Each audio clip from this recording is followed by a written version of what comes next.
Hey Star Trek fans, Dan Gunther here. Well, yesterday was a pretty big news day for Star Trek, all things considered. We had the Viacom CBS Investors Day presentation, which I did watch most of. Kind of stuck around until I was pretty sure all of the Star Trek stuff was out of the way, and then went and had dinner. But yeah, it was a lot of interesting information, even outside the universe of Star Trek, mostly about Paramount Plus, their new streaming service that's replacing CBS All Access at the beginning of March. But of course, I'm here to talk about what Star Trek has to do with that and what we learned about new Star Trek going forward. The biggest story, of course, being what we learned about Star Trek Prodigy, the children's animated show from Nickelodeon, produced by the Hageman brothers, the guys behind Troll Hunters and Ninjago. And yeah, really interesting stuff. We got our first glimpse of the crew of this show, and it's really interesting, so I'll throw it up here. The first all non-human crew. We do, of course, know that Kate Mulgrew as Janeway is involved somehow. She's not pictured here, but everyone else we see is non-human. So going from left to right, we have this kind of robotic character here, which is interesting. You know, Star Trek hasn't done a lot of robotic-looking robots until fairly recently on Star Trek Discovery with the Dot robots. We, of course, had the android Data in Star Trek The Next Generation. But in this case, yeah, it looks to be a fully robotic life form, not an android. Moving further to the right, we have this person here who is the only one that looks like it might just be a classic Star Trek alien returned. To my eye, he most looks like a Talaxian, like Neelix in Star Trek Voyager. Very exaggerated features and cartoonish, but I'm really seeing Talaxian with the hair, the mutton chops, the nose especially, and the spots and that sort of thing. There are differing opinions out there. There's a strong contingent of fans out there who feel he looks like a Tellarite, another large group who thinks he looks like neither a Talaxian nor a Tellarite. And another kind of interesting supposition I've seen is that he's a hybrid, a mix of a Talaxian and a Tellarite. So really interesting. I'm excited to learn more about all of these characters, but I've actually got a little bit of a bet with someone riding on this one. I think he's a Talaxian, so we'll see how that goes. But continuing on, this kind of tall Leith alien here, I'm not sure, doesn't look like anything classic from Star Trek before. And then moving on to the right there, somebody said this looks like an alien Ruby Rose. Kind of getting that impression a bit. Purple color, not seen this alien as far as we know in Star Trek. Moving further right, I think my favorite of the group, this little blob here who kind of has its chest puffed out and smile on their face. I don't know, I really like the color. I like the design of this one. I'm really curious to learn more about them. So really cool coloring and stuff. And then finally on the far right, we have this rather large kind of rock-based creature who a lot of people have compared to the Brykar of the Treklit universe, like Zach Kebron from New Frontier and Starfleet Academy. I've also seen him compared to the rock creatures from the deleted scenes at the end of Star Trek V. Definitely a very deep cut reference there. Not sure if this is referencing either of those or if this is something completely new, but overall, I really love the design. I think this is a really interesting take. You can definitely tell that it's geared towards a younger audience. That said, I'm going to watch this show. I'm going to check this out, of course. I have it on good authority from someone who's close to the production, David Mack, that this is really true Star Trek in the truest sense of the word. And one of my favorite things that he's been saying is that this show is the reason that Star Trek will go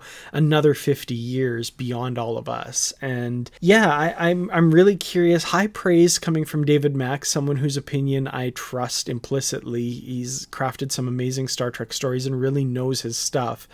So I'm really curious to see what this looks like, especially given that praise by him. Also, of course, as I mentioned, Janeway is not seen in this picture here. There's an interesting tweet by the Hageman brothers about that, saying basically that's all anybody would be talking about, and we'll get a glimpse of Janeway in this style at some later date. Not yet. They're going to let this kind of sit and percolate. And it's definitely sparking a lot of conversation amongst fandoms, so it's definitely doing its job there. One interesting thing we learned is that Prodigy will first be released on Paramount Plus and then later released on on Nickelodeon.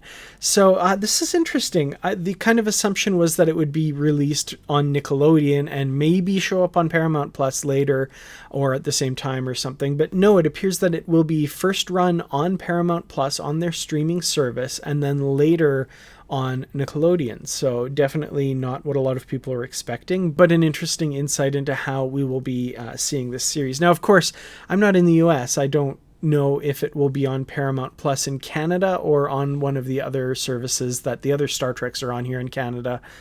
As soon as I find that out for Canada and also for international audiences, I will let you know.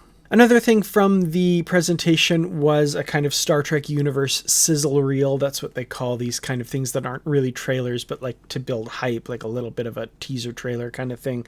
No new footage from any of the shows in there, but they did highlight all of the various Star Trek series that will be on the Paramount Plus streaming service, including the 5 new television series that are currently in production, which are, of course, Star Trek Discovery, Star Trek Picard, Star Trek Prodigy, Star Trek Lower Decks, and Star Trek Strange New Worlds. And no footage from Strange New Worlds, but we did get this little bit of a title treatment. Not sure if that's the final look of the titles or if it's just something they threw together for this presentation. But it's good to know that that is coming soon, probably 2022 for that one. But interestingly, there are 3 Star Trek series airing this year. The 2 we knew for sure already, Star Trek Prodigy and Star Trek Lower Decks, coming in 2021, but we also learned from a Variety article that Star Trek Discovery will be airing its 4th season in 2021. So sooner than a lot of people anticipated, and I'm really excited about that. 3 new seasons of Star Trek in 2021. This means there will be 30 plus episodes of Star Trek being shown in 2021, which is pretty huge. I'm really excited about that. So yeah, it's going to be another banner year for Star Trek, I think. Finally, I want to talk a little bit about Star Trek Section 31, which is kind of conspicuously absent from all of these presentations and mentions in the Paramount Plus investors presentation here. So there was a recent interview with Variety in which Alex Kurtzman and Paramount head of original programming Julie McNamara talked to them about the future plans of the Star Trek universe. In that interview, they do mention that there are still conversations happening about Section 31, the show that would center around Michelle Yeoh's character, Philippa Georgiou, and that, you know, it hasn't been taken off the table, but anything beyond the current 5 series that we know are on the way is kind of going to be held back until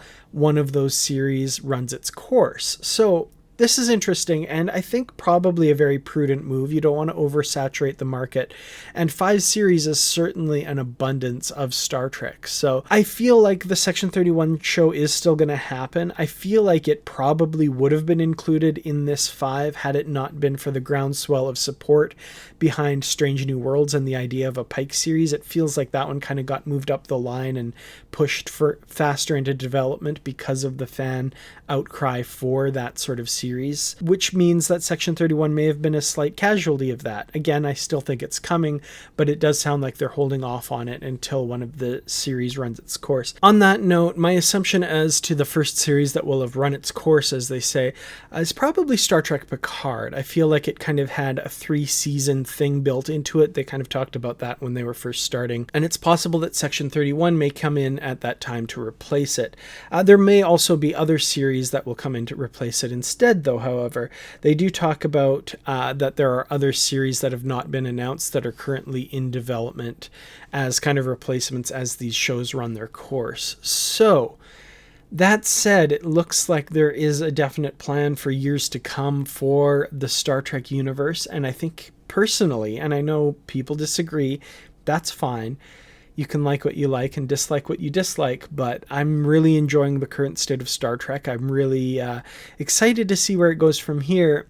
And this new frontier kind of opening up for younger viewers, I think, is a really smart and interesting move by the Star Trek franchise to kind of bring in younger viewers. Discovery and Picard are both very adult shows. Picard, I think, more so. And Lower Decks definitely has kind of maturity level. Maturity may be the wrong word, but kind of a humor level that's a little higher than most young people, most parents would appreciate for their kids, this could be just the perfect thing to sit down together as a family to watch, the Star Trek Prodigy, and really kind of enjoy Star Trek as a family.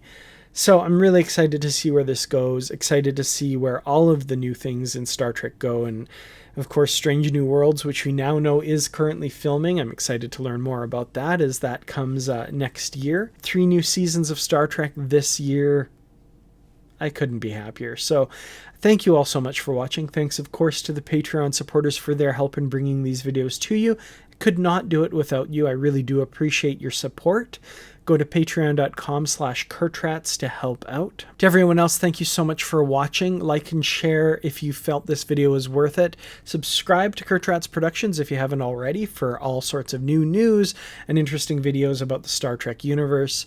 I'll see you all in the next video. Until then, as always, live long and prosper.